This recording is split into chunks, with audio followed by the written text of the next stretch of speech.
was on the outskirts of the city. There was a short alley between the high-speed rail station and the bus stop. The second I turned into that alley, 4 tatted-up guys with batons and a blade jumped me from behind and pinned me down. "You little punk, you put your hands on my kid? We're gonna wreck you and nobody'll even know." Ha ha ha ha, no cameras, perfect. Crazy guy lost it, self-defense, nobody'll ever know what went down.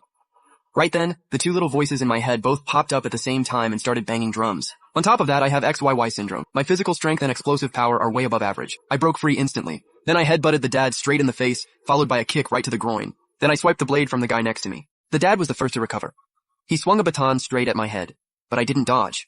I met it head-on with the blade, because I was fully prepared to trade hit for hit. When the blade and baton clashed, I couldn't stop my whole body from shaking, not from fear, from excitement. This rush I can't even describe, like a bloodlust, made me push the blade down harder, pressing right into the top of his head. When I was less than a foot away from his skull, he panicked and jerked to the other side. His wife screamed, "Are you trying to kill him?" But I wasn't giving him a single second to breathe. You think a cooked duck just flies away? The dad completely lost his nerve. He could barely even walk straight.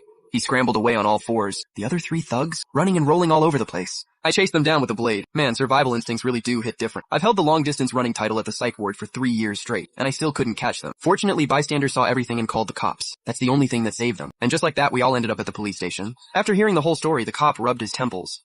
All this over something so petty? You pulled a blade on someone. What do you think you are? A gangster? Exactly. You had me scared for a sec. Now you're playing innocent? With the way you were going, if we'd shown up even a minute later, would any of those 4 still be breathing? Officer, thank God you got here when you did, otherwise— All right. Both sides cool down. Sign a written statement and go home. I can't sign that. I can't promise I won't kill him. Stop joking around. Murder is a crime. You understand that, right? I know. But I can't just let this slide. The cop's expression went cold. He didn't say another word. A half an hour later, the doctor came running. He looked at the child's father with resignation. "Why do you mess with this demon?" And he listed my previous exploits on his fingers. Once, because someone bumped into him, he chased 3 people with a machete until they were foaming at the mouth. They couldn't get out of bed for a month.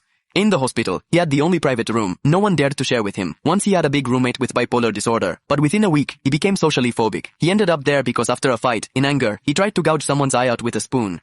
Take out an eye. Didn't he go to jail? Oh, because he was only 8 years old then. The policeman looked at me incredulously. Give him a psychological test. I think he shouldn't have been released. Dr. G didn't hesitate. He took out his tablet but murmured to himself, "What's the use? He knows the material by heart." I answered 100 questions in less than 3 minutes. The result said that I am a kind and caring person who doesn't like violence. Is that good? Who is like that?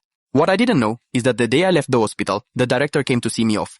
He not only brought a band, but also put up a banner, drums and cymbals, money, a good face, and even a job with one condition, that I never return. At that moment, the doctor was also blatantly lying. Look, he has all 5 senses, none are missing. Isn't that normal? Having said that, he quickly grabbed his backpack. The gas cylinder at home is going to explode on me. I'm leaving. If something happens, call. Better not call. The resigned officer could only console the father. If there's anything, call. We'll come right away. Then, the 2 of us started writing the agreement, but I only wrote 1 line, that today I won't kill him. On the other hand, the father wrote thousands of words, from his son's mistake to the offense they did to me, begging me to leave his family in peace. I read it fascinated. When we finished, we left the police station together. The father shot out as if he had wings on his feet. I didn't think of following him, because while I was writing the letter, I saw his ID card on the table with his full address. I memorized it word for word. In the following day, Follow, like, comment, and share for part 3.